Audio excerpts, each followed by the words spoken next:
the place where the work gets broken is not being defined enough in what needs to get done to what standard and in what timelines and how.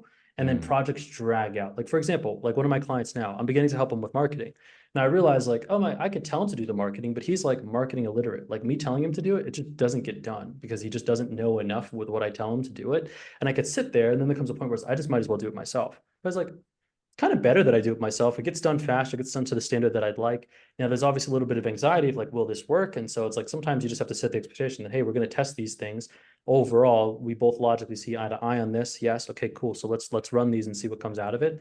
Um, that's the thing that will help is like being really clear on like when you have tech projects that need to be done or specific things that need to be done and knowing how to draw start and end dates to those. And that's why I say project management because like yeah, mm, I inevitably run into that where your client is expecting these things, you know they need to get done, but you don't want too much accountability on you because you don't want your time pulled in a bunch of different directions, but then you might not fulfill it to the standards you like, and it's just this weird gray area of like, they're not really happy, I'm not happy, yeah. I don't want to be doing these things, and they view me in a weird light because I am.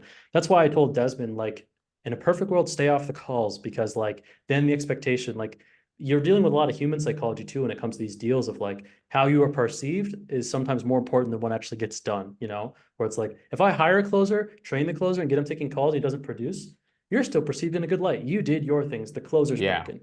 If you're the closer, then it's like, oh, now I'm broken, right? And so that's where it's like sometimes you got to be strategic in just those. How do I manage my perception in this? So if it doesn't work, I'm not the one to blame.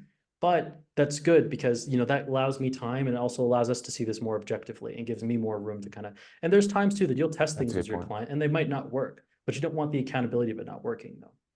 Right. And I think that's where I've gone wrong in past deals is I've always put a clause like, hey, if a closer is not closing, I'll go in there I'll do it. and Yeah. start closing deals. Yeah. And while it sounds great on paper, it's you're right. The perception and positioning changes, right? You end up becoming then Mhm. another employee within their team, right? And they're Yep. very much viewing you like that. Um, and at the end of the day, it takes away from what actually is going to move the needle, which is building the projects, the systems, and the marketing that they need to be able to Mhm. like, where you need to be putting your time working on that machine as opposed to just like in the trenches Yeah. executing. Full transparency. That's what happened with me at Deal because they had this product that was run by like a tech founder, like Deal. Alex Mayer is like similar to you guys, like really Yeah. tech, couldn't understand the emotional vulnerability portion that goes into selling a product for a couple $1,000s, Yeah. was very, very rational in the funnel and got all the math to work. But then when it came to selling this product for a high ticket price, it was like grinding nails because people were not teed up properly. There wasn't enough of biggest thing I get is like, okay, but like, who's Alex? Why is he the one to teach me this? Okay, who else is involved in this? And we could give them the rationality that I think on like an offer page would work. But when they're parting ways with money with you on the phone, and so, like, you know, as I talked about in my story, I was taking a bunch of calls. I'd seen that. I tried to give them ideas and a lot of things to do on it. But once more, in the hindsight now, I have much more certainty on it. Then I wasn't as aware in my understanding. And so it was this weird, like, I'm not closing at the rate that I would like to. Things are still getting done. But I just knew that, like, I could see that because I was in like this bind of being responsible for closing and maybe not hitting that to the level that I would like to, either one of us would like to. And it's not because I'm not good at sales, just because it wasn't set up to succeed Right. that like I knew I had to like, okay, I got to find something else to do that I'm really productive with. And so from there, you know, took on doing the sales team meetings and the trainings. And then from there, predominantly put a lot of my focus on the setters. And then I cranked the sales team like to the nines. And there came a point where they were like, hey, you're doing really good with the setters. Let's just take you off the calls and you take care of that.